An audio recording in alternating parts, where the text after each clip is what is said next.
Yeah, nobody really talked about how good this is. They just more or less talk about how this is like a rare find and things like that. This is iShield 21. This is a series about, American football. So that's weird because it's not based in America, right? So why would it be based on American football? Yeah, I've got no idea what they were thinking of. This is the series that got Richiro Inagaki and Yusuke Murata kind of bigger. So Yusuke Murata does One Punch Man. Richiro Inagaki does Dr. Stone these days. So they're big names. But this follows Cena. He's a gopher, and he ends up being, found out to be a really good runner. So because you're a good runner, guess what sport would be great and what position you play? You'd play a running back in North American football because you would like to run a lot. But he doesn't want anyone to know who he is, so he pretends to be the team's manager. And so he ends up being able to run really fast. He ends up being able to disguise himself so no one knows who he is. And he's like the team ace. Meanwhile, we've got two characters here who are 1 year older than him and have been trying to get the football team kind of off the ground. First we have a lineman here. He's huge. He's hilarious. He loves everybody. The second one, we have the QB here. He is the real brains behind the team. He's a total demon. He threatens everybody, and he all around is a bad guy. This is a hilarious manga. It's also really gutsy. It's really, what's the word for it? Devious. Let me look at this. The guy got a rocket launcher. Okay? He is intense. And he's great. He's a funny guy. He's always threatening people. He's always going, yaha! And laughing and, I don't know, scheming, blackmailing. Here you can see, they do little sports things. They go through these training arcs. They play these games. The characters have really cool special moves that are like really artsy.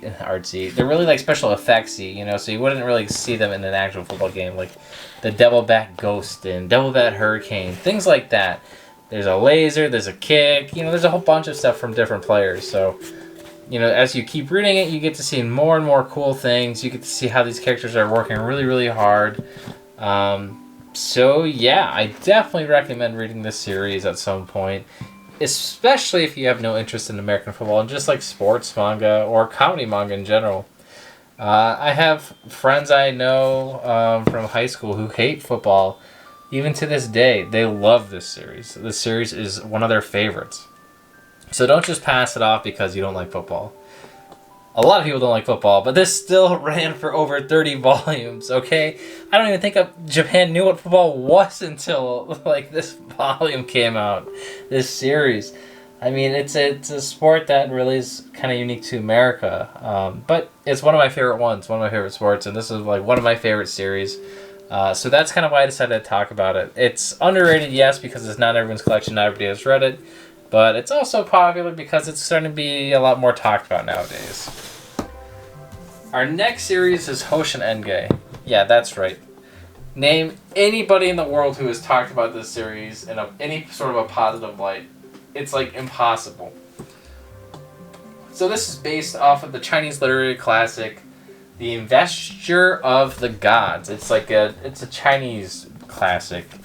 If you guys have ever read Dolu Dalu, it's similar to that. This gods are on this flying rock, and this Dojin, who's like a god in training kind of a guy, flies down and travels the world, and he's trying to help promote this project. He doesn't know a lot about it, but he was ordered to do it. He's a trickster, he's a comedian, but he's wicked smart, so he is always scheming, but also he's a goofball, so he's always clowning around.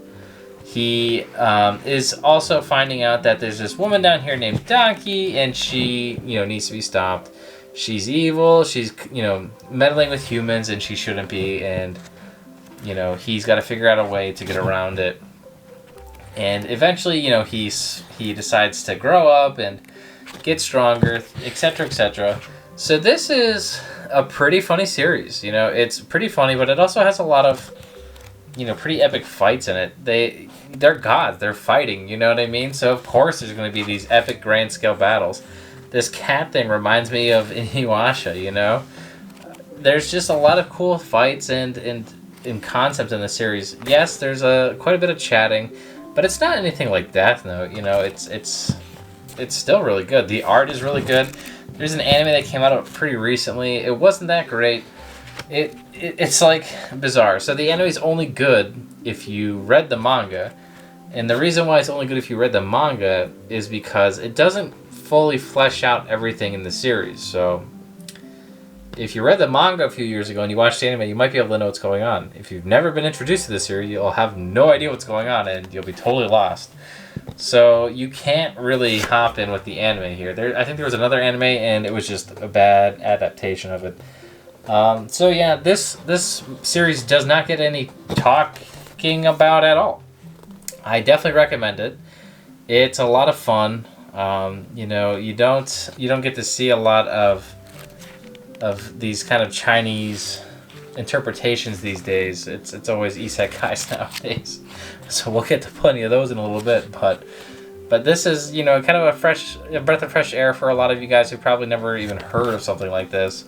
And it's in print. You can get this off of Right Stuff right now. Yeah, a few of the volumes are out of stock, but nothing's out of print. I don't think a single volume's out of print for this one.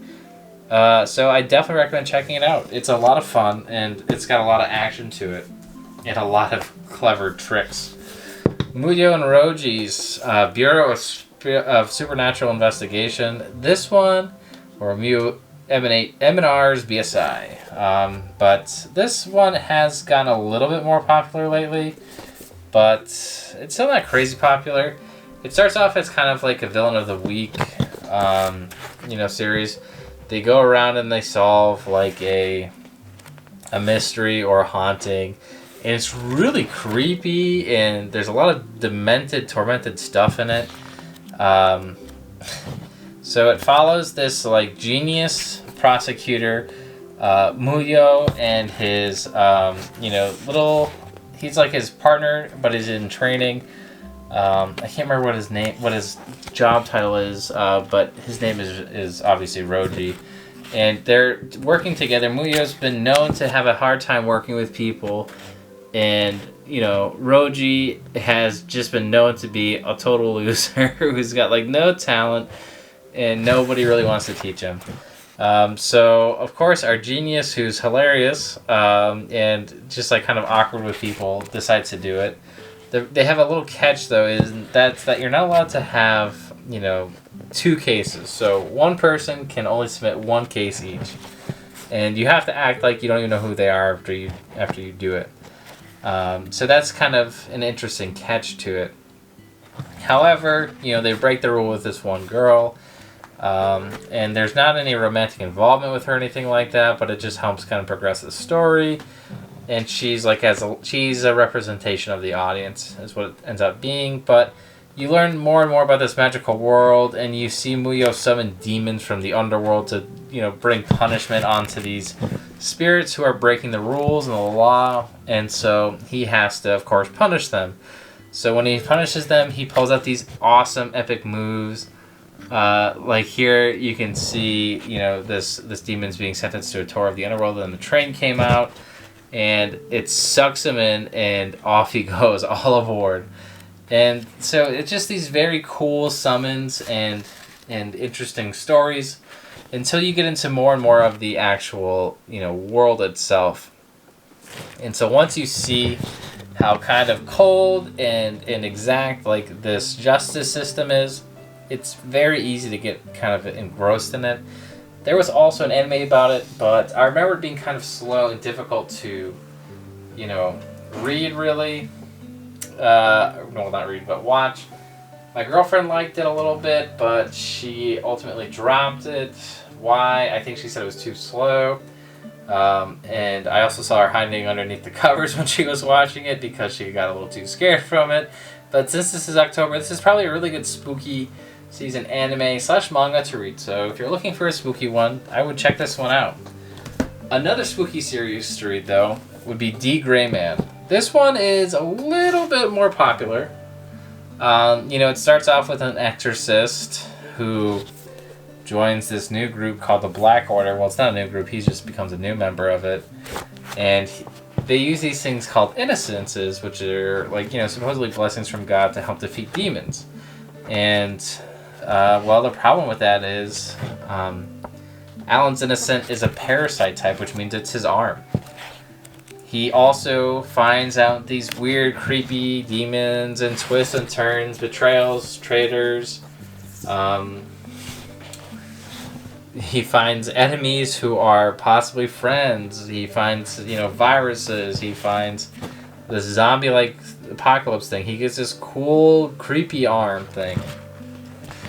You know, this is a really good series. It's full of comedy. I would say it's kind of like Fullmetal Alchemist meets, I don't know, a zombie apocalypse. Something like that. Like, look at this Skeleton Man. Holy crap. It's a really good manga, but the real issue with it here is that it has a hard time keeping up, you know? The mangaka is still writing this series. I think America's caught up to Japan, and there's only 26 volumes.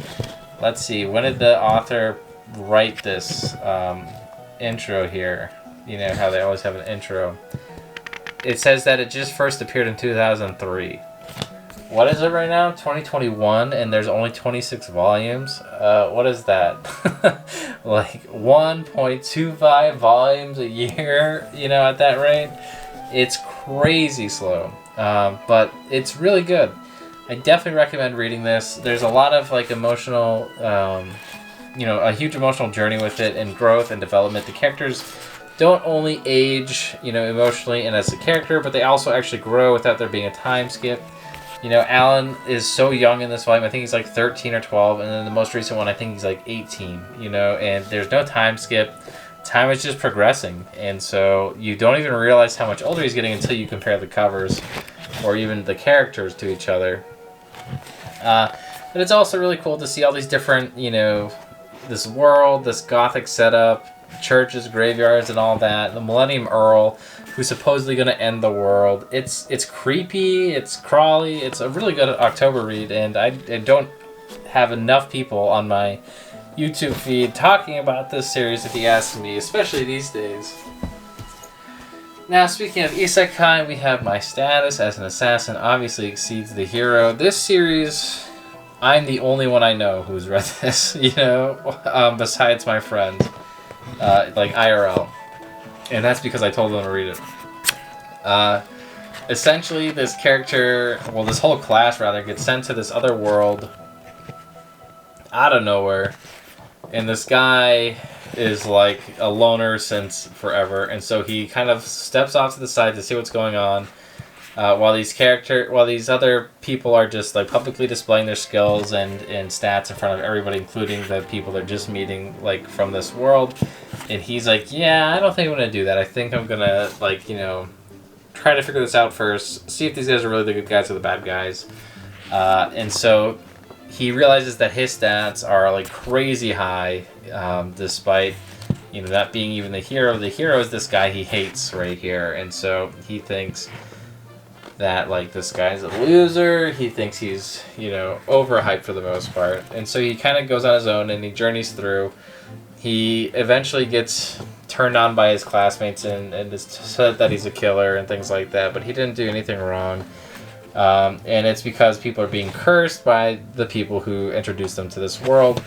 And so he has to somehow convert his classmates to come back to their senses and, you know, try to save the world as well while he's doing it.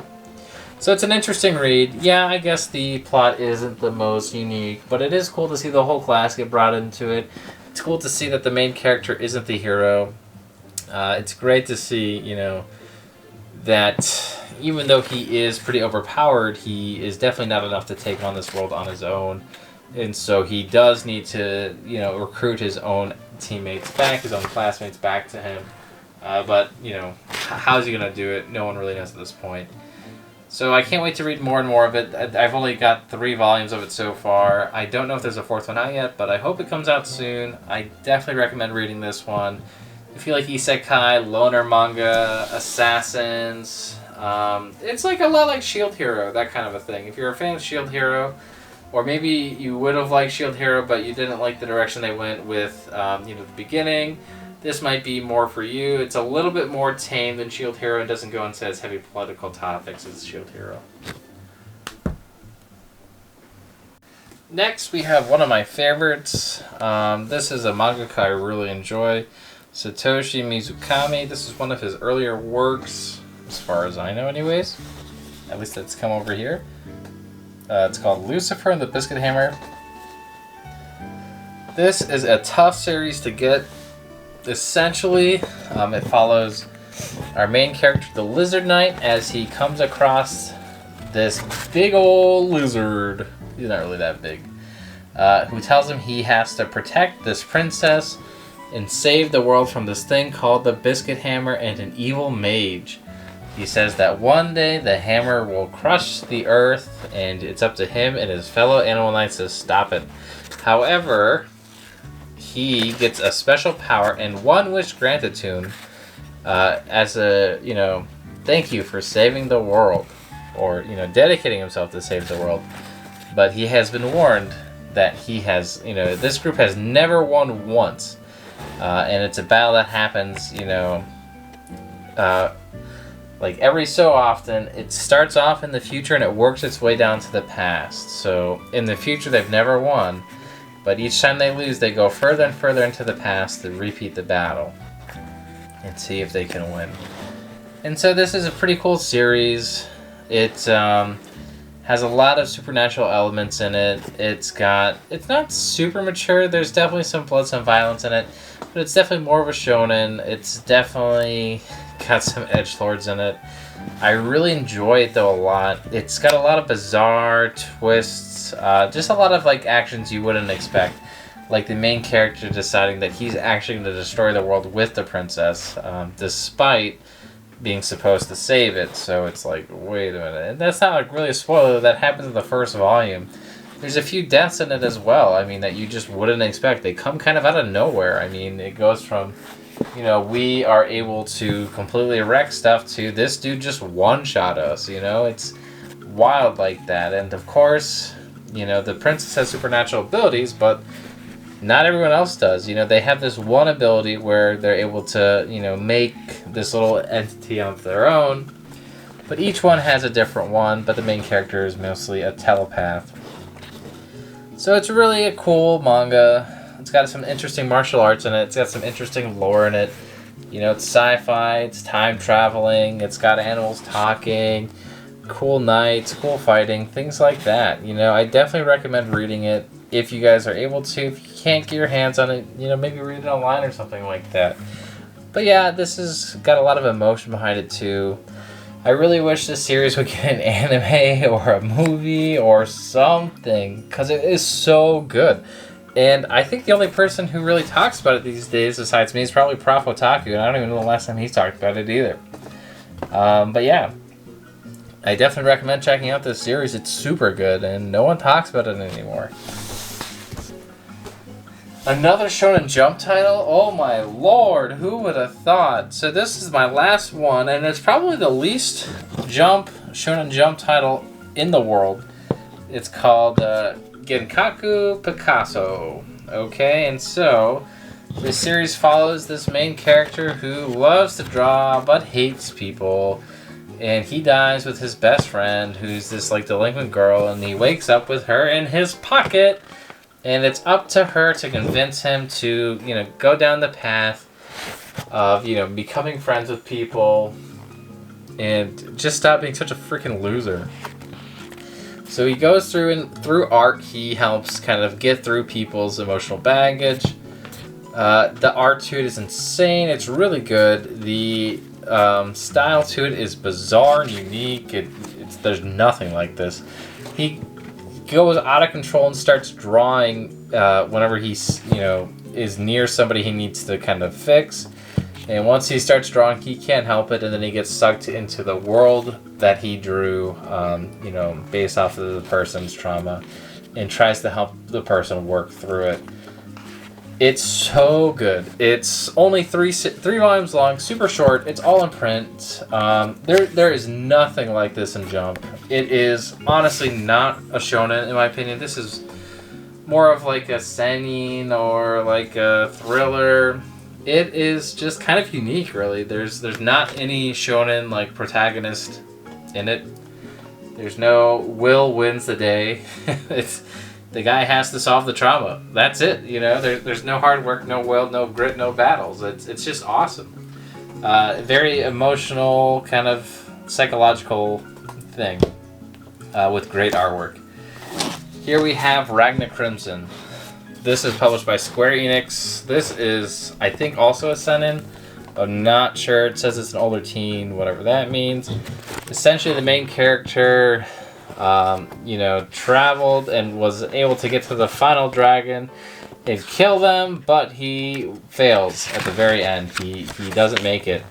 So he sends his powers back in time through a dream to himself in the past to help try to save his master, who's this like 16 or 13-year-old girl who's a prodigy of Dragon Slayer, and help try to defeat the dragons by teaming up with another dragon. So it's a really cool, weird, twisted manga with a lot of murder, a lot of decapitations, body horror, things like that.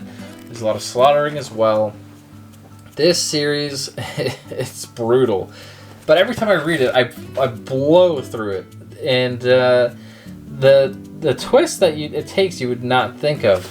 The dragons can only be hurt by silver, so they're kind of like werewolves, all right?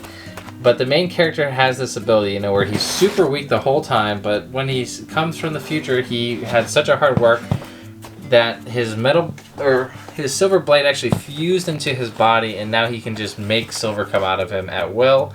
They call it Silverline. And so it's nuts. I mean, like, you see people die in a heartbeat. You see him just destroy dragons in a heartbeat. The intense battles and, like, overwhelming victories that occur in this are really addicting to read through. And, the main character, yeah, he's a total, like, antisocial weirdo. But he knows it. And you start to wonder, was this, like, the best choice? Was it the best choice to come back from the future to give his past self this power? Is he really making the right call? That kind of a thing. And there's only 4 volumes out in English so far, and I can never wait for the next one to come out because it's just such a hook.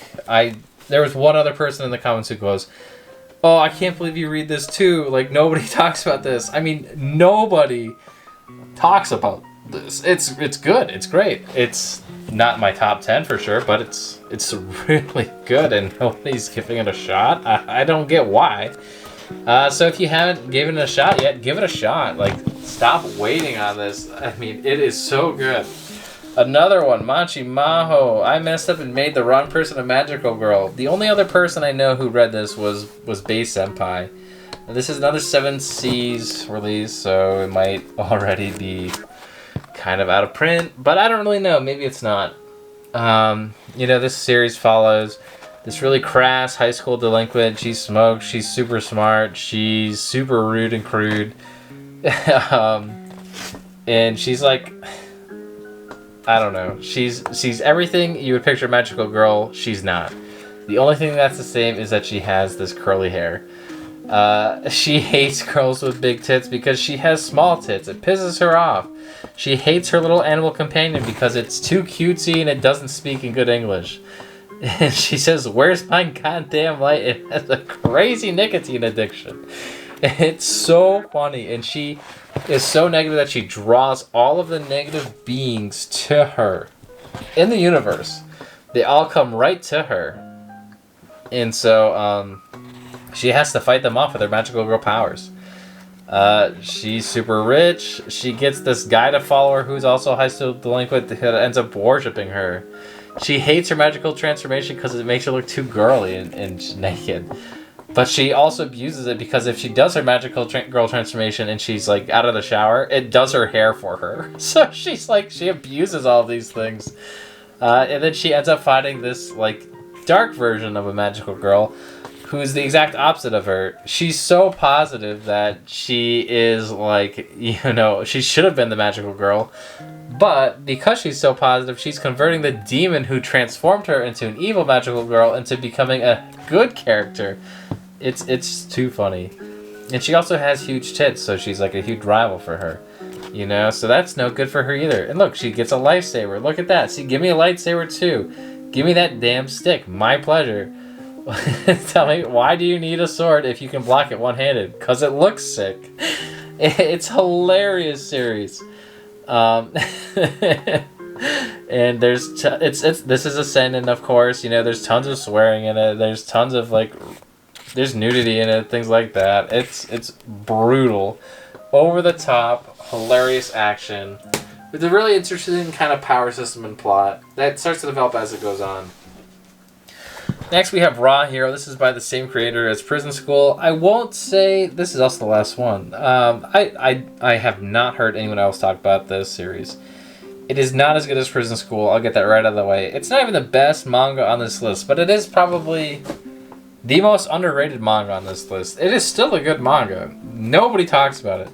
This character is forced into dressing up like a woman to infiltrate this evil villain organization. However, once he goes to meet the guy, look at this. This looks like a wiener, but it's not a wiener. It's an elephant trunk, you pervert. And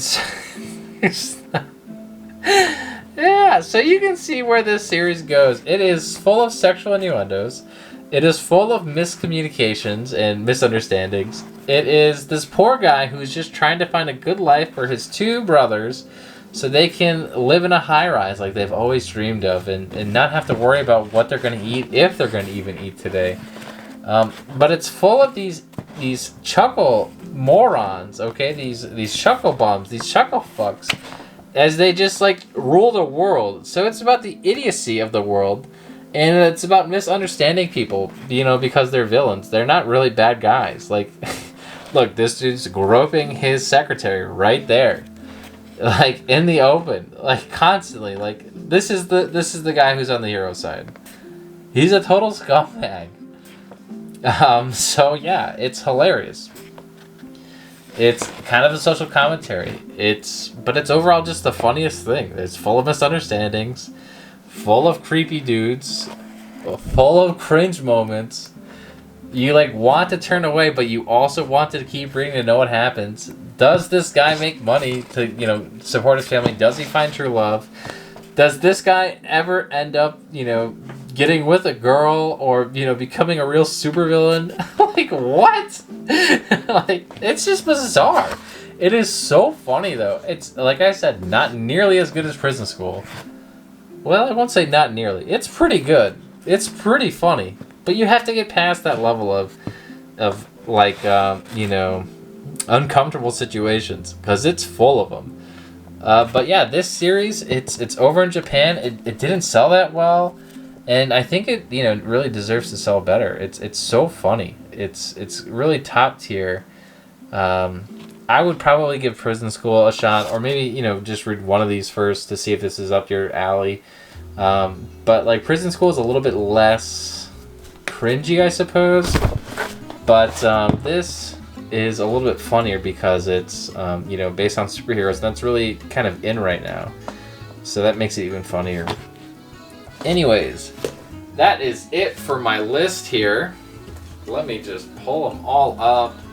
Starting from the bottom, coming to the top, this is what we've got here for my top 10 most underrated manga, you know, that I've read in my life probably right now, that I can think of anyways. So, do you guys read these? Have you ever read them? Have you ever heard of these? I know I have, because I recommended them to you. Any interest in reading these? If so, let me know in the comments. If you stuck it through the whole video, thank you for watching, and we'll catch you in the next one. I don't know what my next video is going to be next week, but it probably won't be another manga haul next week, but maybe it will. Who knows? I know I don't. Only Right Stuff knows. We'll see you then. Bye-bye.